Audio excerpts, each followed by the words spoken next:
The wise men made a pilgrimage from the east to worship at the cradle of Christ, and the shepherds journeyed from field to town in search of Jesus. There are members of the royal family who live in the relentless artificial glare of the cameras, and there are those who quietly inherit the very heart, the soul, and the most sacred private estates of the British monarchy. Today, a supreme unprecedented decree from King Charles has rewritten the balance of power inside the House of Windsor, sending shockwaves of absolute disbelief across the entire United Kingdom. The sovereign has officially signed an emergency constitutional order, bypassing the reigning queen consort entirely to hand over the permanent private ownership of Queen Elizabeth II's most beloved highland sanctuary, the Balmoral Cottage, historically known as Wren's Nest or the Grey House, directly to Lady Louise Windsor. This is not a standard royal favor. It is a calculated sovereign strike against the encroaching greed of Yarsep family. For months, Queen Camilla and her biological children, the Parker Bowles family, have been operating in the legal shadows, deploying high-priced attorneys to systematically dismantle the late Queen's private will in an attempt to seize this priceless estate for their own commercial use. But King Charles, under the direct unyielding guidance of Prince William, has drawn an iron line in the sand. Lady Louise, the quiet, disciplined granddaughter of Queen Elizabeth II, has officially been declared the sole guardian of her grandmother's favorite Highland retreat. The grifters of the Parker Bowles family have been locked out empty-handed and publicly humiliated. How did Lady Louise secure the ultimate inheritance from her late grandmother? What dirty legal tactics did Camilla deploy to try and steal this sacred property? And why did Prince William personally declare war against his stepmother's family to protect his young cousin's future? Before we dismantle the secret files of this historic royal showdown, make sure to subscribe to the channel so you never miss a single update on this breaking crisis. To comprehend the absolute radioactive fury currently consuming Queen Camilla and her children, one must understand the unique, deeply emotional bond that existed between Lady Louise Windsor and her late grandparents, Queen Elizabeth II and Prince Philip. Louise was never a headline-grabbing royal.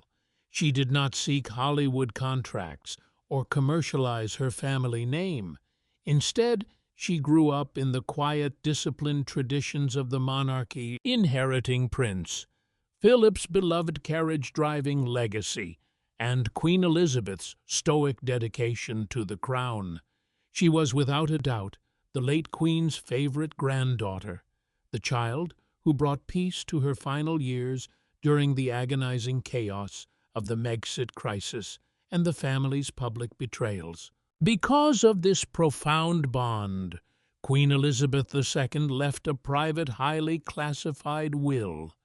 Within this document, she meticulously designated her most personal non-state properties, specifically the Balmoral Cottage, a highly secure, beautiful stone villa, nestled deep within the private forests of the Scottish estate, to be handed directly to Lady Louise upon her 21st birthday.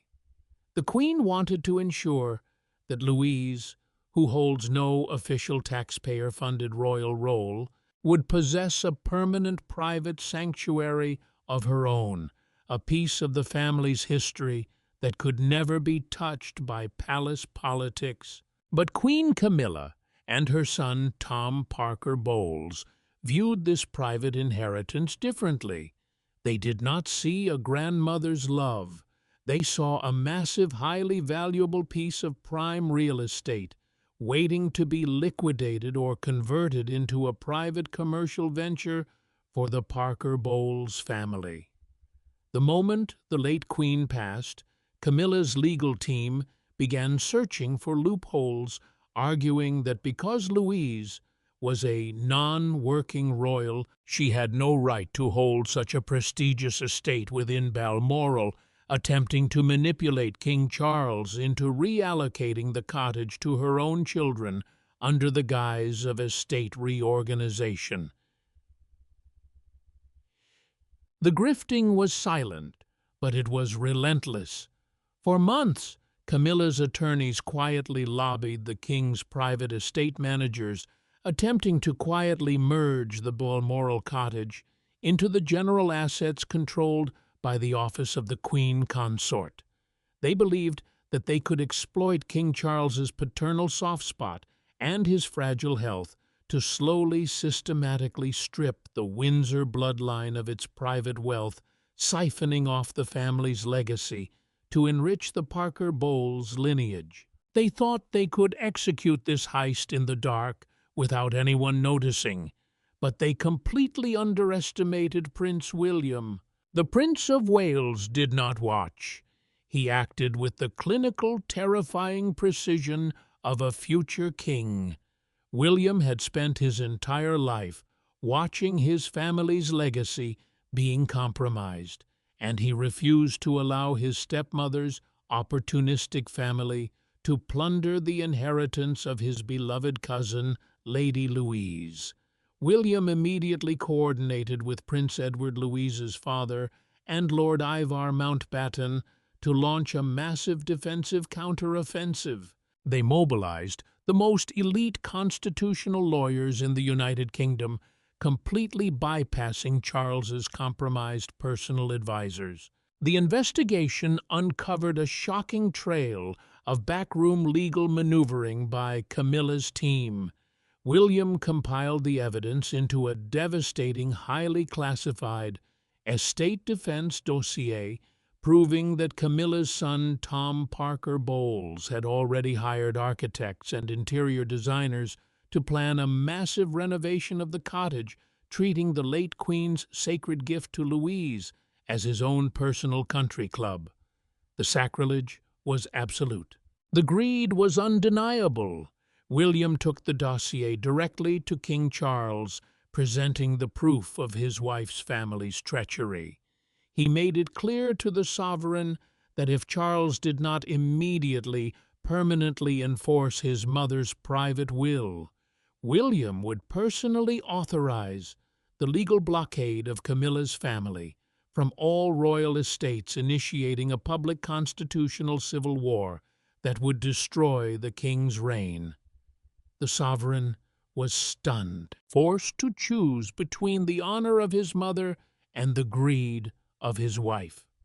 William's intervention had successfully locked the vault, and the Bante Sat of the future king was preparing to deliver the final crushing blow to Camilla's ambitions. The physical handover of the estate deeds did not take place behind closed doors, nor was it negotiated through standard legal channels. King Charles, understanding that he was executing a supreme, irreversible act of sovereign authority, chose to deliver the blow with absolute public finality. The setting was an emergency family council at Windsor Castle, a gathering summoned under the strict, uncompromising direction of Prince William. In attendance were Prince Edward, a dignified Lady Louise, and a visibly tense Queen Camilla. Camilla's high-priced legal team, which had spent months drafting loopholes to challenge the late Queen's private will, was abruptly dismissed from the room on the king's personal orders. The king did not raise his voice.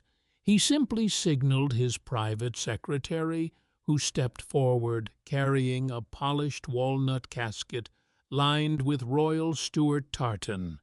When Charles opened the casket, revealing the official sealed deeds to the Balmoral Cottage, the tension in the room became suffocating.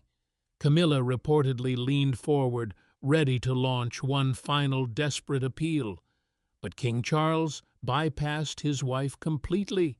He turned his back on her protests, reached across the table, and placed the sovereign deeds directly into the hands of Lady Louise. "My mother chose you, Louise, because of your loyalty, your quiet dignity, and your respect for this family," Charles stated, his voice ringing through the silent chamber with absolute authority. "This estate is yours. No one has the right to touch it, and no one ever will." The public humiliation was total. Camilla was forced to sit in cold, paralyzed silence as the entire council witnessed the future of the Scottish estate being handed to the late Queen's favorite granddaughter. Her son's ambitious, highly commercial plans to renovate and colonize the cottage had been surgically, brutally demolished in a matter of seconds. Prince William stood firmly behind his young cousin, his expression carved in stone, sending an unmistakable, terrifying message to Camilla's faction. The bloodline had spoken, and the grifters had been permanently defeated. The legal backlash against the Parker Bowles family was swift and absolute. Prince William, refusing to let the victory end with a simple signature, immediately initiated a sweeping administrative lockdown.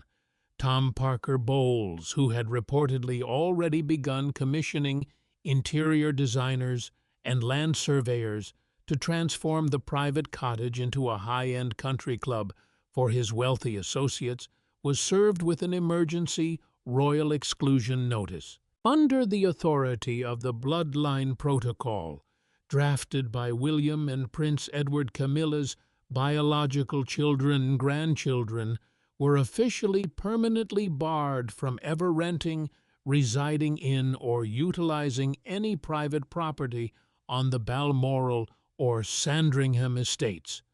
Their security clearances were deactivated and their names were quietly but ruthlessly removed from the royal guest lists.